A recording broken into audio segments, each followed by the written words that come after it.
yang dirancang untuk meniru kemampuan berpikir, belajar, dan mengambil keputusan seperti manusia. AI berperan sebagai alat bantu cerdas yang mampu mengotomasi pekerjaan rutin, meningkatkan data, serta mendukung proses pengambilan keputusan yang lebih cepat dan berbasis sistem informasi. AI secara fungsi itu bisa memudahkan, tetapi juga bisa seperti apa namanya pisau yang bermata dua. Jadi apabila kita terlena dengan AI, maka terkadang kita cenderung untuk abai seakan-akan apa yang kita kerjakan itu sudah benar. Padahal belum tentu, karena pada perkembangan sekarang tingkat akurasi AI dengan apa yang kita inginkan itu belum 100% maksimal. Selanjutnya yaitu administrasi cerdas, efisiensi kerja dengan teknologi AI. Meningkatkan efisiensi waktu dan biaya, mengurangi human error, serta mempercepat pelayanan administrasi. Pegawai dapat fokus pada tugas strategis yang memerlukan analisis dan kreativitas. Jadi, budaya yang ada sebelum adanya teknologi yang canggih saat ini, orang-orang atau karyawan itu cenderung menggunakan sistem yang manual atau manualisasi. Budaya yang manual, mengetik secara manual, pengkonsepan secara manual, sehingga akan memakan waktu dan apabila salah nanti juga akan cetak ulang sehingga ya secara biaya biasanya akan bertambah seperti itu. Atau yang lebih kita kenal yaitu terkait human error.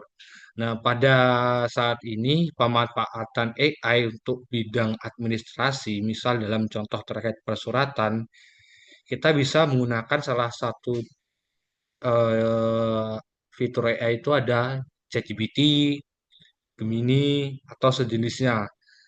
Cuman tantangannya ialah bagaimana kita bisa membentuk algoritma tersebut sehingga kedepannya itu apa yang kita inginkan itu bisa sesuai. Misal dari contoh saya pribadi sudah menggunakan Gemini atau AI itu sekitar 5-6 bulan. Pada awal-awal penggunaan memang AI itu masih menerka-nerka. Gimana sih maksudnya? Misal kita menginginkan buatkan contoh surat bla bla bla bla bla bla bla bla. Itu AI masih menerka-nerka. Nah, tapi dengan algoritma yang lama-lama kita bentuk, AI itu akan mengikuti apa yang kita inginkan. Misal surat itu sudah jadi, saya ingin merevisi, revisi ganti narasi A menjadi narasi B. Itu AI akan otomatis menampilkan apa yang kita inginkan. Nah, nanti pada akhirnya ya kita hanya merapikan saja terkait bentuk suratnya atau mungkin sedikit narasinya. Jadi secara inti, secara surat yang ingin disampaikan itu sudah sesuai gitu. Itulah salah satu manfaat kemudahan AI di bidang administrasi. Nah, ini peran AI dalam administrasi ini seperti yang saya kerjakan tadi. Jadi bisa sebagai otomasi, tugas rutin, pengelolaan arsip digital, penyesuaian laporan, pelayanan informasi melalui chatbot, teknologi membantu menciptakan lingkungan kerja yang efisien dan terintegrasi. Ini ada beberapa tantangan dan solusinya. Yang pertama adalah keterbatasan SDM. Terus bagaimana solusinya? Yaitu pelatihan struktur dan sistematis. Jadi yang dimaksud dengan keterbatasan SDM itu bukan SDM kita yang rendah, tetapi kita masih selalu menggunakan budaya-budaya manual. Nah, itu perlunya pelatihan struktur dan sistematis. Jadi pelatihan yang berkala.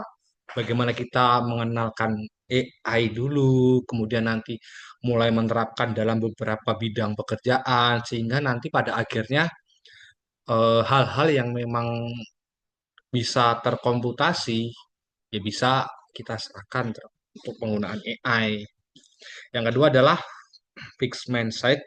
Nah, fixed mindset ini adalah pola pikir yang cenderung tetap atau sedikit kaku.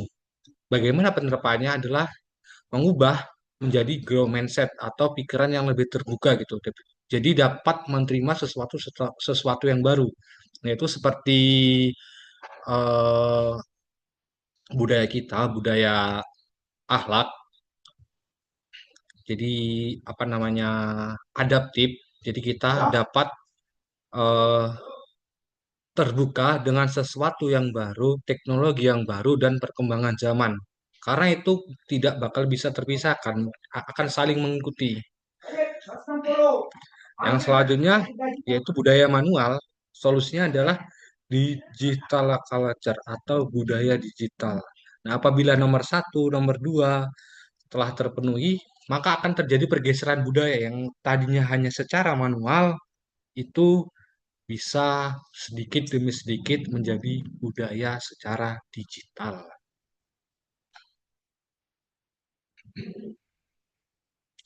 Kemudian terkait kesimpulan,